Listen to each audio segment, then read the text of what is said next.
Hello என்என்ஏ souls. இன்னைக்கு பார்த்தீங்கன்னா என்என்ஏ 4AM சோலுக்காகவே ஒரு போஸ்ட் ஸ்பெஷலாக பண்ணலாம் அப்படின்னு ஒரு தாட். ஸோ அதனால தான் இந்த ஆடியோ பதிவு. அதுவும் இந்த நாளில், எந்த நாளில், வேலண்டைன்ஸ் டேஸ் ஆகிய காதலர் தினத்தில் இன்றொரு பதிவு உங்களுக்காக திருமந்திரத்திலிருந்து பிடித்து கொண்டு வந்துள்ளேன். ஸோ அது என்னன்றதை பார்ப்போமா? திருமந்திரம் 2072. கண்காணியாகவே கையகத்து எழும், கண்காணியாக கருத்துள் இருந்திடும், கண்காணியாக கலந்து வழி செய்யும், கண்காணியாகிய காதலன் தானே. எனது காதலன் தானே. இப்போ புரியுதா நான் ஏன் இந்த இதை எடுத்தேன் அப்படின்ட்டு? ஆக்சுவலி இந்த இடத்துல இறைவனை ஒரு தலைவனா காதலன் அப்படிதான் நம்ம இடத்துல பார்க்கணுன்றது மட்டும் இந்த இதில் இல்லை. கண்காணி அப்படின்ட்டு ஃப்ரீக்வெண்ட்டாக ரிப்பீட் ஆகிற அந்த பேரை கவனிச்சு பார்த்தீங்கன்னா அது ஒரு ஃபீமேல் பேராகவும் இருக்குது. ஸோ அதனால் இங்கே நம்ம இறைவனை தலைவியாகவும் பாவிக்கலாம், தலைவனாகவும் பாவிக்கலாம். ஸோ 2 ஆப்ஷனுமே இந்த பாடலில் நமக்கு இருக்கு. ஸோ அந்த கண்காணி அப்படின்ற அந்த வார்த்தை எதை மீன் பண்ணுது அப்படின்னு பார்த்தீங்கன்னா, எப்போதும் இறைவன் நம்மீது தனி கண் கொண்டு நம்மூடாக எல்லாவற்றையும் பார்க்கின்ற அந்த நிலையை குறிக்கிறது.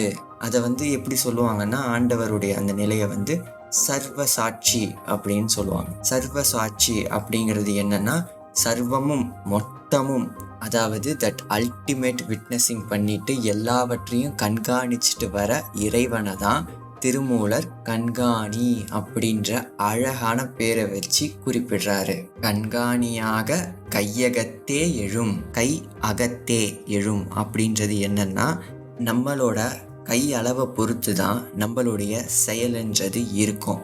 அதாவது ஒரு செயலை சிறியவங்க பண்ணும்பொழுது அது ஒரு சிறப்பாக இருக்கும், அதே செயலை பெரியவங்க பண்ணும்போது அது வேற லெவலா இருக்கும். ஸோ அது எதை பொறுத்து அமையுது அப்படின்னு பார்த்தீங்கன்னா, அவர்களுடைய கை பக்குவத்தை பொறுத்து அமையுது.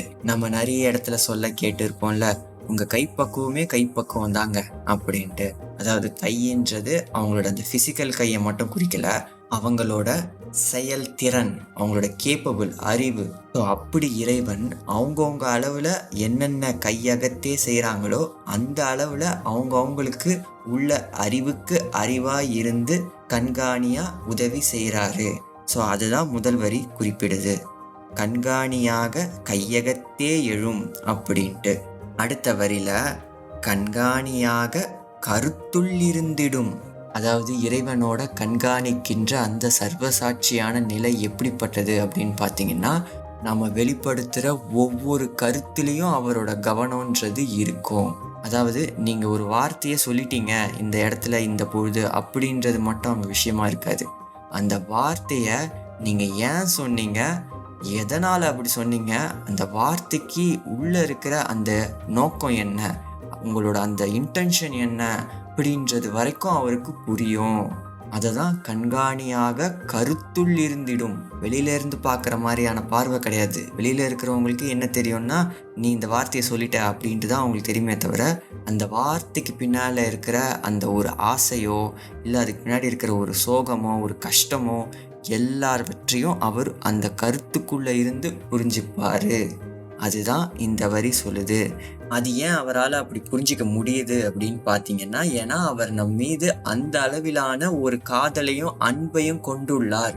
ஸோ நமக்கு பிடிச்சவங்களுக்கு தானே தெரிய வரும் நம்ம அந்த வார்த்தையை நம்ம ஏன் அப்படி சொல்கிறோம், அவன் அப்படி சொல்ல மாட்டான்டா, அப்படி சொல்கிறான்னா அதுக்கு பின்னாடி அவனுக்கு எவ்வளோ இது இருக்குன்றது நமக்கு நெருக்கமானவர்களுக்கு தானே நம்மளை பற்றி தெரிய வரும். நம்ம ஒரு வார்த்தை ஒரு செயலுக்கு பின்னாடியும் அவங்க புரிஞ்சுப்பாங்க அப்படின்ட்டு. ஸோ அதனால தான் அந்த அளவில் அதை புரிஞ்சிக்கிறதுக்குரிய அந்த நிலையை தான் இப்படி சொல்கிறாங்க. Because he is also loving யூடா. அதனால தான் கடைசி வரியில் கண்காணியாகிய காதலன் தானே அப்படின்னு முடிகிறாரு. சரி, அடுத்த வரியில் கண்காணியாக கலந்து வழி செய்யும். என்னப்பா அவர் என்ன, இறைவன் என்றவர் என்ன சும்மா சர்வசாட்சியாக நின்று எல்லாத்தையும் பார்த்துட்டே இருக்கிற ஒரு சிசிடிவி மாதிரியான ஒரு ரோபோட்டான்னா இல்லை. அவர் நம்ம கூட கலந்து நமக்கு வழி செஞ்சாதான் நம்மளால எந்த ஒரு விஷயத்தையுமே செய்ய முடியும். ஏன்னா இறைவன்ன்றது அப்சல்யூட் கான்சியஸ்னஸ், அறிவு வடிவானவர். ஸோ நாம செய்யற ஒவ்வொரு செயல்லையுமே நமக்கு முதல்ல என்ன தேவைப்படுது, அறிவு, ஒரு கான்சியஸ்னஸ், ஒரு தெளிவு நமக்கு தேவைப்படுது. ஸோ அந்த தெளிவாதான் அவர் இருக்காரு. அவர் அந்த தெளிவாகவும் அந்த அறிவாகவும் நமக்குள்ள நுழையலன்னா நம்மளால நம்ம நினைச்ச ஒரு விஷயத்த நினைச்ச மாதிரி எக்ஸிக்யூட்டே பண்ண முடியாது. ஏன்னா நாம ஒரு அவுட்புட்டை எதிர்பார்ப்போம். அதே அவுட்புட், அதே வெளிப்பாடு அதே மாதிரி வரணும்னா அதுக்கு அந்த அளவிலான ஒரு அறிவு, ஒரு திறன், ஒரு கான்ஷியஸ்னஸ் நமக்கு இருந்தாதான் அது பாசிபிள். இங்க நாம ஒரு விருப்பப்படக்கூடிய ஒரு அறிவா மட்டும்தான் இங்க நாம இருக்கோம். ஜஸ்ட் லைக் தட் ஒரு இச்சா சக்தியா தான் நாம இங்க இருக்கோம். நாம விருப்பப்பட்டது சித்தி ஆகணும் அப்படின்னா அதுக்கு நமக்கு நம்மளோட சித்தத்துல இருந்து சிவம் உதவுனாதான் அது பாசிபிள். ஸோ அப்படி சித்தத்துல நினைச்சத உடனே அடைவதாலதான் சிவஞானிகளுக்கு சித்தர்கள் அப்படின்னு பேரு. ஸோ அது மட்டும் இல்லாம அவர்களுடைய சித்தமாகிய அறிவு எப்பவுமே சிவமாகிய அந்த பியூர் கான்சியஸ்னஸோடவே தொடர்பு கொண்டிருப்பதால அவர்களுக்கு சித்தர்கள் அப்படின்ற பெயர் காரணமும் உண்டு. கடைசி வரியில உங்களுக்கு தெரிஞ்சது தானே, கண்காணியாகிய காதலன் தானே அப்படின்னு முடிக்கிறாரு. இவ்வளவு தூரம் பண்றாரே, இவருடைய நிலைய பார்த்தா எனக்கு என்னவா தோணுதுன்னா ஒரு காதலனா எனக்கு தோணுது அப்படின்னு திருமூலர் முடிக்கிறார். எப்படின்னா, நமக்கு கூடவே இருந்து நம்ம கையகத்தே இருந்து நமக்கு எழுந்து அருள் செய்யறாரு. பிளஸ் நம்மளோட ஒவ்வொரு கருத்தையும் உள்ள இருந்து புரிஞ்சுக்கிறாரு. பிளஸ் எல்லா விஷயத்திலயும் நமக்கு கலந்தும் வழி செய்யறாரு.